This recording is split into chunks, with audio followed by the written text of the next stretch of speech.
Here I am at Astley Park, and what's happening tonight? It's the amazing Bonfire night taking place here.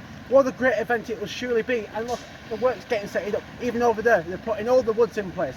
And I just gotta say, come down tonight, come and support this great event. Thanks to Chorley Council and all the people involved. And this is what it's about in Chorley, coming together and celebrating all the amazing work. And it's not just the end, there's more coming up in the next coming months. Thank you very much.